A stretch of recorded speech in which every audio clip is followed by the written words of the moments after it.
Hi friends, welcome back to my channel. Vandana Raj Chauri Chaura में आप सभी का बहुत बहुत स्वागत है। आप लोग चैनल को लाइक और सब्सक्राइब कर दीजिए और कमेंट करके ज़रूर बताइएगा कि वीडियो कैसा लगा। तो आज दूसरी क्लास है हिंदी का। पहला संज्ञा चला था, आज दूसरा क्लास है सर्वनाम। तो वीडियो स्टार्ट करते हैं अब। तो सर्वनाम कैसा शब्द है? सर्वनाम एक विकारी शब्द है। यहाँ से भी क्वेश्चन, और ये एनसीईआरटी के नोट्स हैं, आप लोग देख लीजिए। यहाँ पे एनसीईआरटी के सारे नोट्स हैं। तो कल संज्ञा का चैप्टर पढ़ाई थी, आज सर्वनाम है। तो सर्वनाम कैसा शब्द है? एक विकारी शब्द है। यहाँ से भी क्वेश्चन आता है कि सर्वनाम कैसा शब्द है। तो सर्वनाम एक विकारी शब्द है। और सर्वनाम का शाब्दिक अर्थ सभी का नाम। इसका शाब्दिक अर्थ क्या होता है? सभी का नाम, यानी किसी का भी नाम हो उसके जगह पे सर्वनाम का यूज कर सकते हैं। वे विकारी शब्द जो संज्ञा के स्थान पर प्रयुक्त होते हैं, यानी अर्थात संज्ञा शब्दों की पुनरावृत्ति को रोकते हैं, सर्वनाम कहलाते हैं। संज्ञा का यूज कहाँ होता है? सर्वनाम के जगह पे होता है। क्यों होता है? क्योंकि उसकी पुनरावृत्ति, यानी बार बार उसका नाम न लिया जाए। संज्ञा यानी उसका नाम, किसी का नाम बार बार न लिया जाए, इसको रोकने के लिए उसके जगह पे सर्वनाम लाया गया। जैसे एक नाम की पुनरावृत्ति बार बार होती है, कई बार कहते हैं तो कन्फ्यूजन होता है, इसीलिए सर्वनाम का यूज किया जाता है। सर्वनाम लिंग के आधार पर नहीं बदलता है, और सर्वनाम लिंग के आधार पर नहीं बदलता है। स्त्रीलिंग, पुरुषलिंग, इसके लिंग के आधार पर नहीं बदलता है। सर्वनाम से वाक्य में संक्षिप्तता, सरलता, सुंदरता आती है, यानी सर्वनाम से सेंटेंस अच्छे हो जाते हैं, उनमें स्पष्टता आती है, कोई कन्फ्यूजन नहीं होता है। जैसे कपिल हरियाणा में रहता है, तो कपिल के जगह पे हम लोग कुछ भी कपिल एक नाम है, यानी संज्ञा है, तो कपिल हरियाणा में रहता है, उसके जगह पे हम लोग कह सकते हैं कि वह हरियाणा में रहता है। तो यानी कपिल के जगह पे हम लोग वह सर्वनाम का यूज कर सकते हैं। प्रस्तुत उदाहरण में वह शब्द सर्वनाम के रूप में प्रयुक्त हुआ है, यानी वह क्या है? वह एक सर्वनाम है जो कि इसके स्थान पे आया है, कपिल के स्थान पे आया है। वह कपिल संज्ञा के स्थान पर प्रयुक्त, यानी कपिल के जगह पे वह यूज किया गया है। कपिल एक संज्ञा है और वह एक सर्वनाम है। तो सर्वनाम 11 होते हैं। जैसे मैं, तुम, आप, यह, वह, कोई, कुछ, जो, सो, क्या, कौन, ये सारे सर्वनाम होते हैं। सर्वनाम के कितने भेद होते हैं? यहाँ से भी क्वेश्चन आता है। तो सर्वनाम के कितने भेद होते हैं? सर्वनाम के 6 भेद होते हैं। यहाँ से भी क्वेश्चन पूछे जाते हैं कि सर्वनाम के कितने भेद होते हैं। सर्वनाम के 6 भेद होते हैं। कौन कौन से हैं? सर्वनाम के 6 भेद कौन कौन से हैं? पुरुषवाचक सर्वनाम,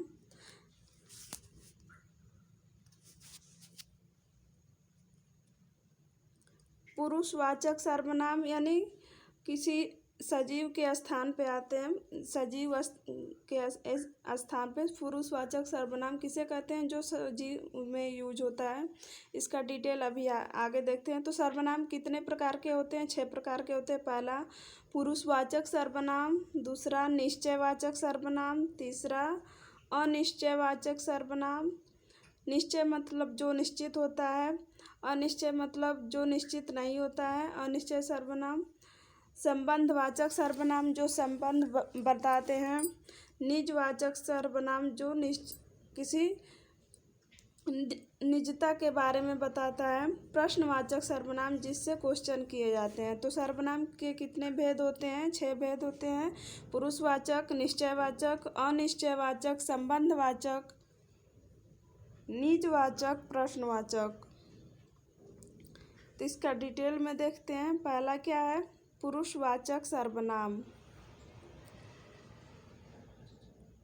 पुरुषवाचक सर्वनाम क्या होता है,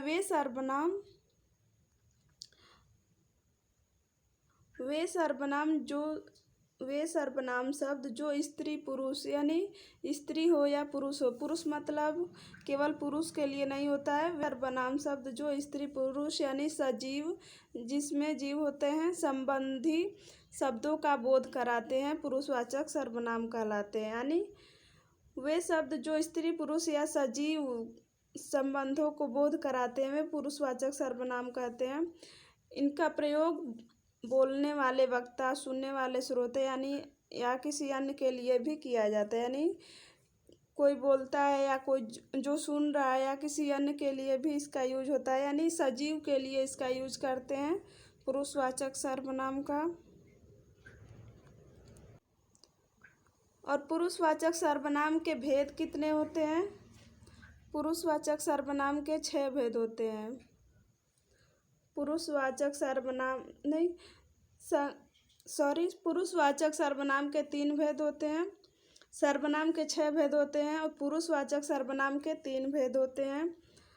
पहला कौन सा है? उत्तम पुरुष, दूसरा है मध्यम पुरुष, तीसरा है अन्य पुरुष। तो यानी पुरुषवाचक सर्वनाम के 3 भेद होते हैं। उत्तम पुरुष मतलब मैं, यदि मैं और मेरे दोस्त या कोई और, यानी 2 लोग जब बात करते हैं, एक हम हो गए, एक साथ में कोई और हो गया, तो मैं उत्तम पुरुष होता है, और जो साथ में जिससे हम लोग बात करते हैं वह मध्यम पुरुष होता है, और जिसके बारे में बात किया जाता है वह अन्य पुरुष होता है। यानी उत्तम पुरुष कौन होता है? अपने खुद उत्तम पुरुष होते हैं, हम लोग जिससे बात करते हैं वो मध्यम पुरुष होता है, और जिसके बारे में बात करते हैं वह अन्य पुरुष होता है। तो पुरुषवाचक सर्वनाम के 3 भेद होते हैं। आगे देखते हैं। उत्तम पुरुष यानी मैं और हम, जो खुद के लिए यूज होता है उसे उत्तम पुरुष कहते हैं। जब सर्वनाम शब्द का प्रयोग वक्ता या लेखक के लिए होता है तो उत्तम पुरुष होगा। यानी जो वक्ता जो बोलता है या जो लिखता है, यानी खुद के लिए जो यूज होता है, जो खुद के लिए यूज होता है वह उत्तम पुरुष होता है। जैसे मैं, हम, अपने के लिए तो मैं और हम यूज करते हैं। तो जैसे यहाँ पे एग्जाम्पल है, मैं घर जा रहा हूँ, तो मैं क्या हो गया? उत्तम पुरुष हो गया। हम गांव जा रहे हैं, हम भी अपने के लिए भी हम बोलते हैं, तो हम गांव जा रहे हैं, हम भी उत्तम पुरुष है। मध्यम पुरुष देखते हैं। मध्यम पुरुष यानी जो साथ में रहता है, जिससे हम लोग बात करते हैं। तो मध्यम पुरुष जैसे तुम, तू, आप, कई लोग नहीं कहते तुम, बात करते हैं तो तुम, कोई लोग तू कहता है, कोई लोग आप बोलते हैं।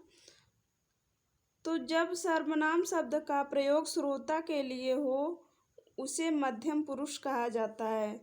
यानी जब सर्वनाम शब्द का प्रयोग श्रोता के लिए हो तो उसे मध्यम पुरुष कहा जाता है। यानी जिससे हम बात करते हैं उसके लिए यूज होता है तो उसे मध्यम पुरुष कहते हैं। जैसे तुम यहाँ जाओ, तुम क्या है? मध्यम पुरुष है। आप चलो, तो आप क्या है? मध्यम पुरुष है। यहाँ पे तुम मध्यम पुरुष है। मनीष तू कहाँ रहता है?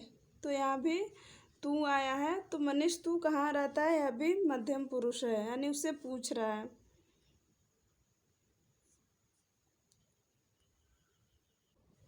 अन्य पुरुष, तीसरा है अन्य पुरुष। यदि सर्वनाम शब्द का प्रयोग किसी अन्य अर्थात तीसरे के लिए हो तो अन्य पुरुष वाचक सर्वनाम होगा। यानी जब हम किसी तीसरे के बारे में बात करते हैं तो अन्य पुरुष सर्वनाम कहते हैं। जैसे उन्हें यहाँ बुलाओ, जैसे उन्हें यहाँ बुलाओ, तो उन्हें क्या हो गया? उन्हें अन्य पुरुष हो गया। हम दो लोग बात कर रहे हैं तो कहते हैं ना उन्हें यहाँ बुलाओ, तो उन्हें क्या हो गया? उन्हें यानी तीसरे के बारे में बात हो रही है तो यहाँ पे अन्य पुरुष हो गया, वह पेड़ पर बैठा है। वह यानी दो लोग बात कर रहे हैं तो कह रहे हैं कि वह पेड़ पर बैठा है, या वह बाजार जा रहा है, या वह पढ़ने जा रहा है। तो किसी तीसरे के बारे में बात हो रही है, तो यहाँ भी यह अन्य पुरुष होगा। यह मेरा बस्ता है, यानी अगर बैग रखा हुआ है तो दो लोग बात कर रहे हैं तो कह रहे हैं कि यह मेरा बस्ता है, तो यहाँ पे यह भी अन्य पुरुष होगा। दूसरा क्या है, निश्चयवाचक सर्वनाम। तो वे सर्वनाम शब्द जो किसी निश्चित वस्तु या स्थान का बोध कराते हैं निश्चित सर्वनाम शब्द कहलाते हैं। यानी जो निश्चित वस्तु या स्थान के बारे में जो निश्चित सर्वनाम कहते हैं, जो निश्चितता का बोध कराते हैं।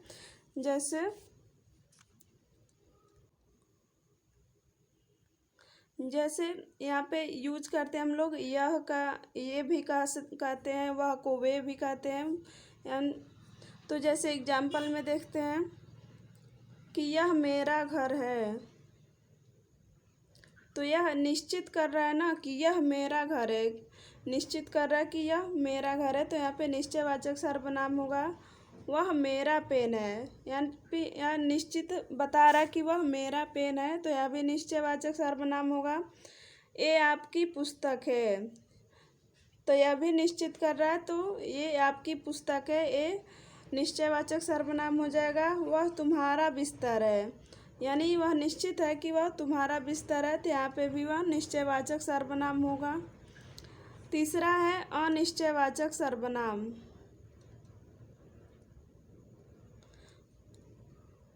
अनिश्चयवाचक सर्वनाम, तो वे सर्वनाम शब्द जो किसी अनिश्चित व्यक्ति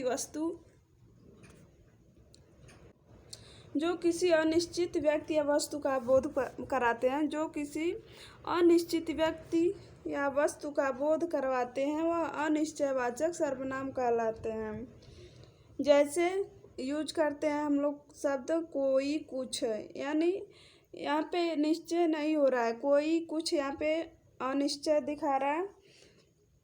तो जैसे एग्जाम्पल देखते हैं कि बाहर कोई आया, तो यहाँ पे निश्चय नहीं हो रहा है, यानी किसी का नाम नहीं बताया जा रहा है। तो बाहर कोई आया, पता नहीं कौन है, तो यहाँ पे अनिश्चयवाचक सर्वनाम हो जाएगा। तो बाहर कोई आया है, तो कोई क्या है, अनिश्चयवाचक सर्वनाम है। यहाँ पे निश्चित नहीं हो रहा है कि कौन है। कुछ लाया, यानी यहाँ पे भी कुछ निश्चित नहीं है, कितना लाया, क्या लाया, तो कुछ लाया यहाँ पे भी अनिश्चयवाचक सर्वनाम है। कुछ खाने को दे दो, यानी कोई भी चीज़ कुछ खाने को दे दो, यहाँ भी निश्चित नहीं है क्या है। तो कोई कुछ भी कहे, तो यहाँ भी कोई निश्चित नहीं हो रहा है, कोई कुछ भी कहे, तो यानी अनिश्चयवाचक सर्वनाम जिसमें निश्चित नहीं होता है, और इसके लिए शब्द क्या होते हैं, कोई कुछ यूज होता है, तो यहाँ पे अनिश्चयवाचक सर्वनाम हो गया। चौथा है संबंधवाचक सर्वनाम, यानी जो संबंध बताते हैं। संबंधवाचक सर्वनाम यानी जो संबंध बताते हैं। तो वे सर्वनाम शब्द जो वाक्य में प्रयुक्त होने वाले संज्ञा या सर्वनाम शब्दों के साथ, यानी जो वाक्य में संज्ञा या सर्वनाम यूज होते हैं उनके साथ संबंध बताते हों, संबंधवाचक सर्वनाम कहते हैं। यानी किसी वाक्य में जो संज्ञा सर्वनाम यूज होते हैं उनके साथ जो संबंध बताते हैं उसको संबंधवाचक सर्वनाम कहते हैं। जैसे यहाँ पे पहचान क्या, उसमें शब्द क्या होता है, जैसे जो के साथ सो आता है, जिसकी के साथ उसकी आता है, जैसी के साथ वैसी आता है। जैसे बोलते ना लोग, जैसी करनी वैसी भरनी, तो संबंध बताता है। और यहाँ पे जैसे बोलते हैं जिसकी लाठी उसकी भैंस, तो यहाँ पे भी संबंध ही बताता है। तो जैसे एग्जाम्पल में हम लोग देखते हैं, यहाँ पे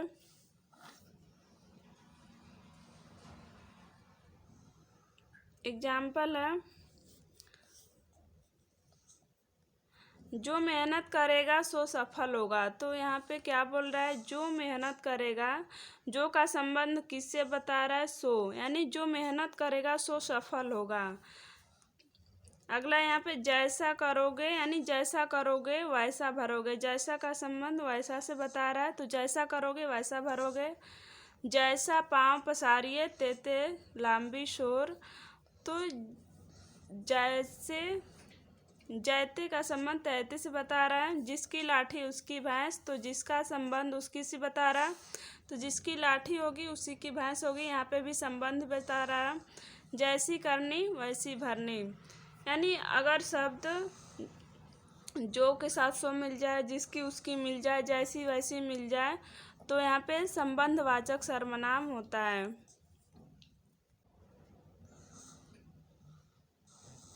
प्रश्नवाचक सर्वनाम,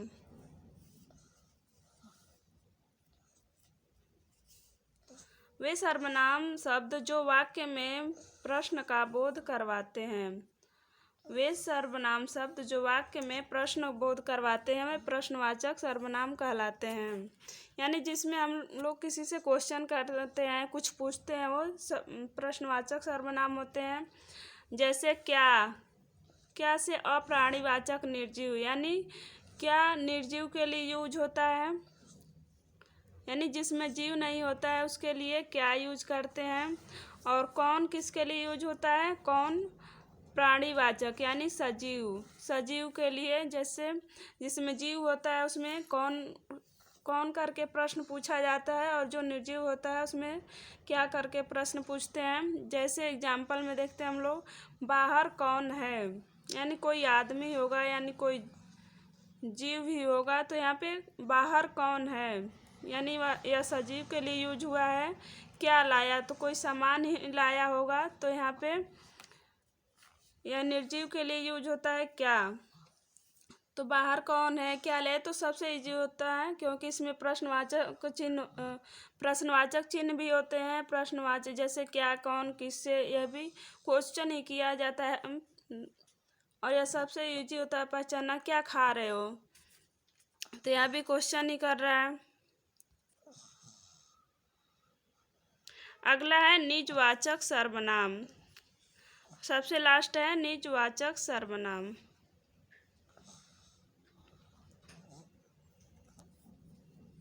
वे सर्वनाम शब्द जो वाक्य में निजता का बोध करवाते हों निजवाचक सर्वनाम कहलाते हैं। यानी जो निजता का बोध, अपनेपन का बोध करवाते हैं वह निजवाचक सर्वनाम कहलाते हैं। निजवाचक सर्वनाम शब्दों के साथ आप क्या क्या यूज होता है, आप, निज, खुद, स्वयं, स्वतः जैसे शब्दों का प्रयोग किया जाता है। जहाँ पे भी आप, निज, खुद, स्वयं, स्वतः, स्वयं शब्दों का यूज किया हो वहाँ पे निजवाचक सर्वनाम होता है। एग्जाम्पल देखते हैं, जैसे वह स्वयं चला गया है, यानी स्वयं निज के लिए यूज करते हैं ना, स्वयं चला गया, तो स्वयं क्या हुआ, निज के लिए यूज हुआ, तो यहाँ पे निजवाचक सर्वनाम होगा। मैं आप ही पढ़ लूँगा, यानी मैं अपने आप ही पढ़ लूँगा, तो यहाँ भी खुद के लिए कह रहा है, तो यहाँ भी निजवाचक होगा। तुम अपना ध्यान रखो, यानी अपने के लिए कह रहा है, तुम अपना ध्यान रखो, तो यहाँ पे भी निजवाचक ही होगा। वे खुद ही आ जाएंगे, यानी वे अपने आप ही आ जाएंगे, खुद ही आ जाएंगे, तो यहाँ पे भी निजवाचक सर्वनाम होगा। मैं घर आप चला जाऊंगा, आप नहीं होता है, मैं घर अपने आप चला जाऊंगा, तो यह भी खुद के लिए ही आया है, तो मैं घर अपने आप ही चला जाऊंगा, यह भी निजवाचक सर्वनाम ही होगा। वह अपने घर स्वतः चला गया, तो वह अपने घर स्वतः यानी खुद चला गया, तो यहाँ पे भी निजवाचक सर्वनाम होगा। तो ये थे सर्वनाम चैप्टर था ये। आप लोग को कैसा लगा कमेंट करके ज़रूर बताइएगा, और चैनल को लाइक और सब्सक्राइब कर दीजिए ताकि ऐसी वीडियो मिलती रहे। अब अगली वीडियो में मिलते हैं। ओके बाय, जय हिंद।